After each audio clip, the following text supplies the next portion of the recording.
it's way over there.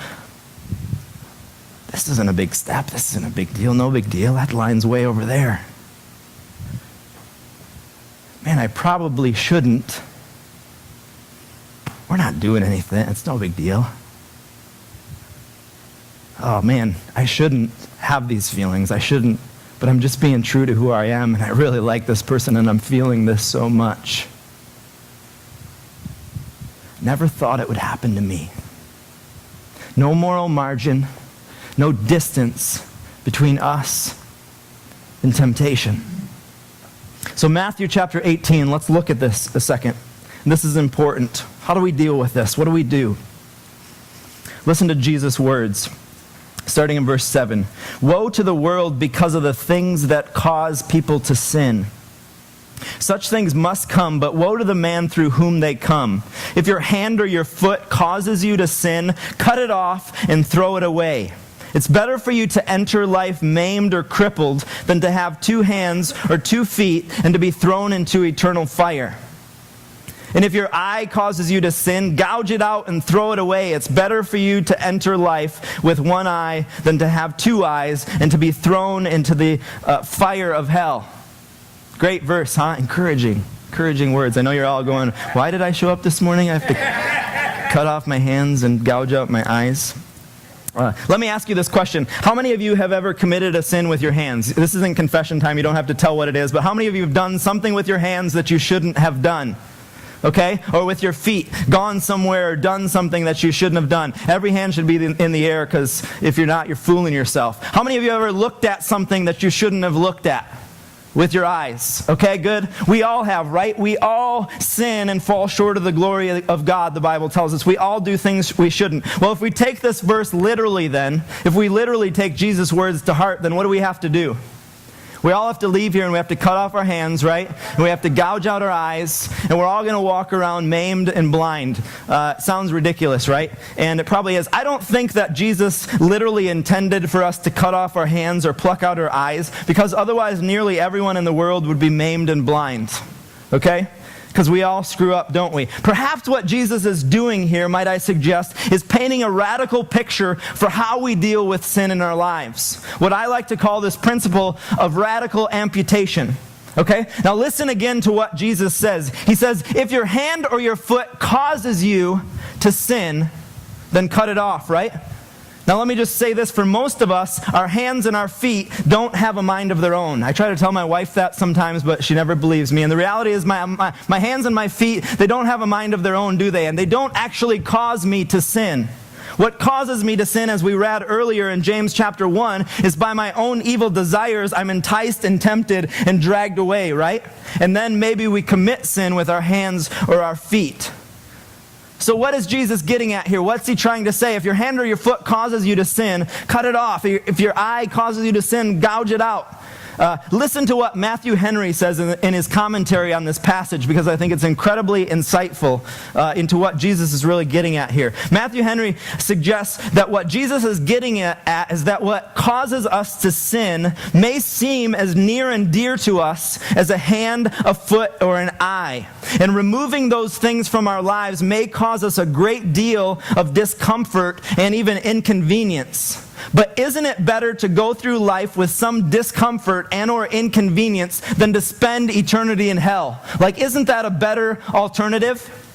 Okay? So what Jesus is getting at here is, look, sometimes the things that cause us to sin are a regular part of our life, and they are near and dear to us. They're part of our everyday routine. They're part of what we do in life. They're part of who we are, and we've got so caught up in this sin and this temptation that to take that thing from our life and to remove it is like laying your hand on a table and taking an axe and cutting your hand off. Like, it's painful, it's uncomfortable, it's inconvenient, it's not the way that we do things. But isn't that better than the alternative?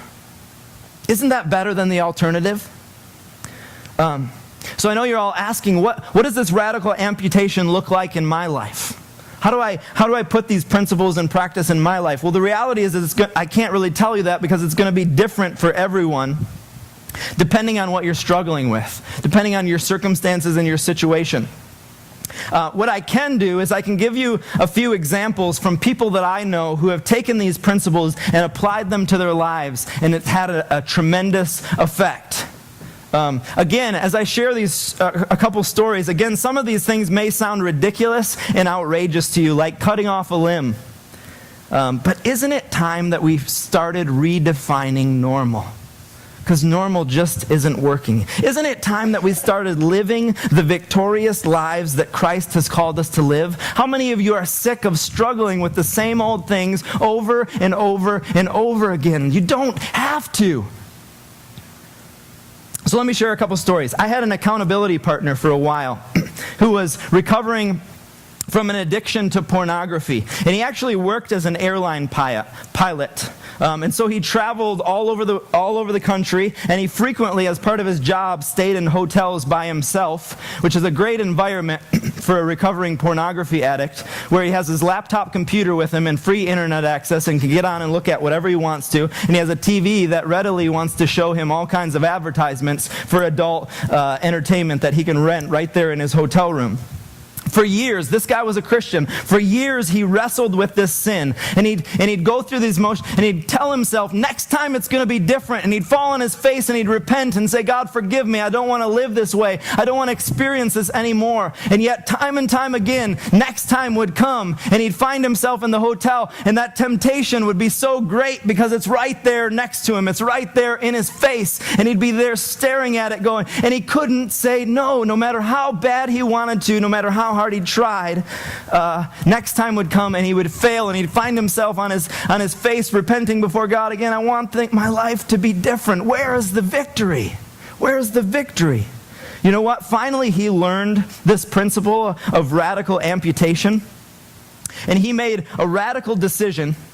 Decision number one, he made a radical decision to give his laptop computer away. Got rid of it.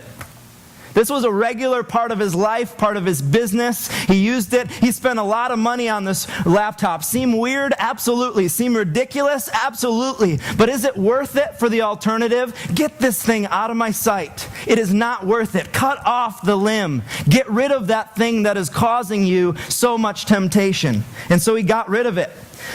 Here's the second radical thing that he did, which you're going to love. Every time that he stayed in a hotel, the first thing that he would do is walk into his room and unplug the TV and take the TV out of the TV stand, and he would do one of two things. Either take it to the front desk and deliver it to them and say, I cannot have this in my room. Or he would take it to the room of one of his colleagues and say the same thing. Okay? Can you imagine the looks? Can you imagine the conversations? Is that weird? Absolutely, it's weird. Is it worth it compared to the alternative? Absolutely, it's worth it. And do you know what? He has not looked at pornography in over 12 years. Over 12 years. He's been free from this area of sin that he couldn't defeat. Because guess what? It was right there in his face. Every time he went to work, every time he got into a hotel, it was right there. He couldn't say no to it, but he hacked off the limb and got rid of it. I had another friend who was addicted to chewing tobacco. He wanted to deal with this and didn't want this as part of his life. He wanted to quit once and for all. So over and over again, he found himself in this same situation where the temptation was too strong, and he and his wife talked about it, and he was going to quit. But the hardest times for him actually were during work hours, because his wife wasn't around and she couldn't smack him upside the head when he did something dumb. And so he had this freedom. Whenever he wanted, he could just stop into the gas station and he could get some chew and do his thing. And so we talked about this principle basically, and we determined that the only thing that he really needed money for during the workday, other than his chew, was lunch. And so he made his radical decision was he was going to start packing his lunch. Sounds radical, right? Pack your lunch for work. That's not the radical part. The radical part was he decided to pack his lunch, and he handed over all of his credit cards and his money to his wife and said, I cannot have access to these. I can't have access to these. He gave them to his wife and said, I'm done. And you know what? It changed things forever. He hacked off the limb. The reality was, even if his hand wanted to sin, it wasn't there anymore. He couldn't. He didn't have access to it anymore. He couldn't do it even if he wanted to.